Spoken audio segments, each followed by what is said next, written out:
सशक्त भारत से मैं डॉक्टर आर के वर्मा आज चर्चा करते हैं वक्फ एक्ट 1995 की। ये कांग्रेस सरकार जब भी रही आजादी के बाद से इसने भारत की संस्कृति, सनातन सभ्यता, हिंदू धर्म को इतना दबाने, कुचलने और नाश करने की कोशिश करी।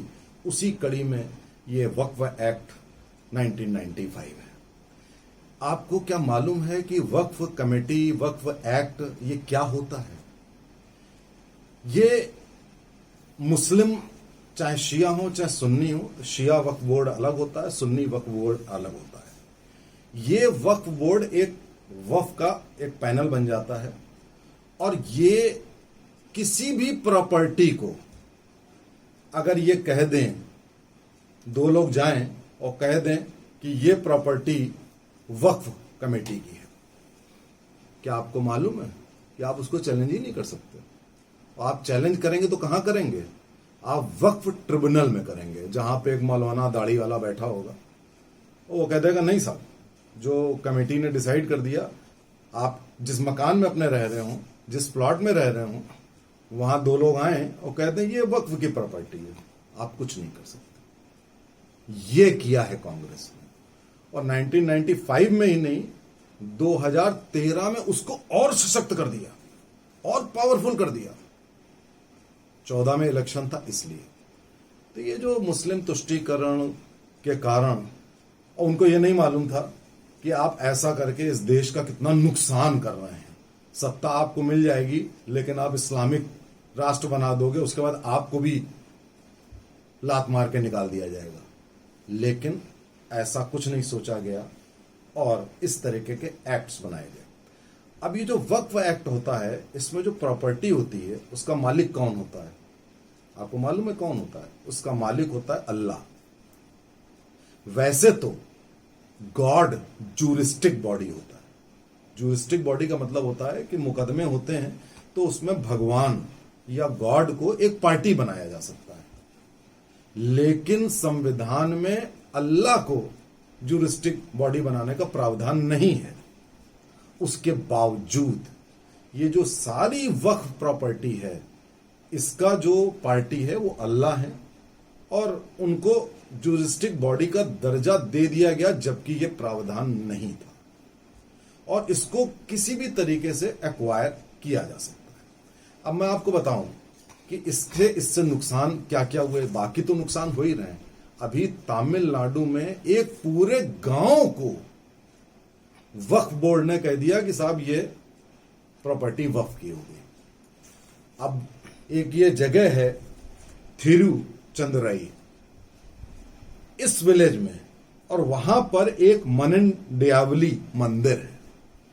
वो मंदिर कहते हैं 2000 वर्ष पुराना है। वो मंदिर भी वक्फ बोर्ड की प्रॉपर्टी हो गई। अब आप देखिए, आपने तो देश का बंटवारा कर दिया, उनको दूसरा देश दे दिया, अब ये देश भी आपका नहीं रहा। आपने पूरा का पूरा गांव वक्फ बोर्ड ने अपने नाम लिख लिया।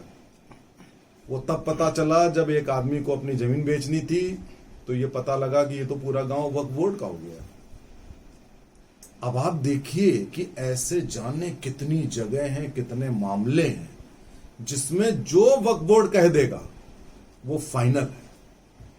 ये हो रहा है इस देश में, और समय समय पर मांग उठती गई, लेकिन इसको हमेशा जोड़ दिया गया कि अरे भाई माइनॉरिटीज हैं, उनके लिए किया गया है, एनिमी प्रॉपर्टी एक्ट, जाने क्या क्या सब चीज कर दी। और आज साथियों, वक्फ बोर्ड और चर्च दोनों को अगर मिला लें तो इस देश की सबसे ज्यादा जमीन और प्रॉपर्टी इन दो संस्थाओं की, चर्चों और वक्फ बोर्ड की। मंदिरों की नहीं है। जो इस देश की 10,000 साल की संस्कृति है उसकी नहीं है ही नहीं। और रेलवे की भी नहीं है जिसकी बहुत सारी जमीन है, डिफेंस की भी नहीं है जिसकी बहुत सारी जमीन है। इन दो संस्थाओं की है और बढ़ती चली जा रही है, दिन पर दिन बढ़ती चली जा रही है।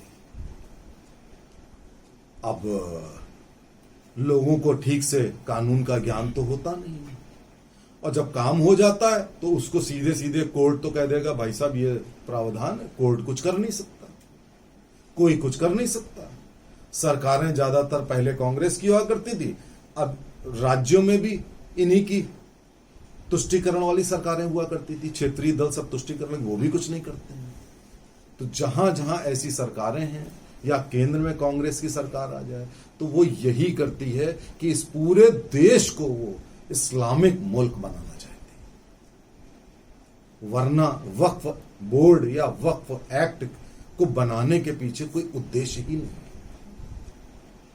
तो साथियों, सबसे पहले जानकारी रखिए कि ये फैक्ट ये है क्या।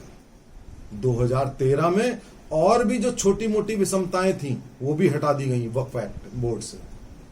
अब ये भी नहीं कंसीडर करना है कि वक्फ बोर्ड शिया का है कि सुन्ना है, कुछ नहीं, कह दिया तो फाइनल है, उन्हीं की हो गई जमीन। आवाज उठाइए। अगर इसकी आवाज नहीं उठाई तो साथियों, कश्मीर, केरल, बंगाल ये तो आपके हाथ से लगभग चला ही गया था। अभी भी थोड़ी बहुत आशा की किरण है कि राष्ट्रवादी सरकार के कारण, लेकिन अगर ऐसे एक्ट संविधान में और कानून में मौजूद रहेंगे तो हम आप कुछ नहीं कर पाएंगे। आवाज उठाइए, वक्फ एक्ट इमीडिएटली रिपील हो, खत्म हो। ये अनकॉन्स्टिट्यूशनल है, असंवैधानिक है, गैर कानूनी है और देश की संस्कृति और सभ्यता के विरुद्ध तो है ही। आवाज उठाइए। जय हिंद।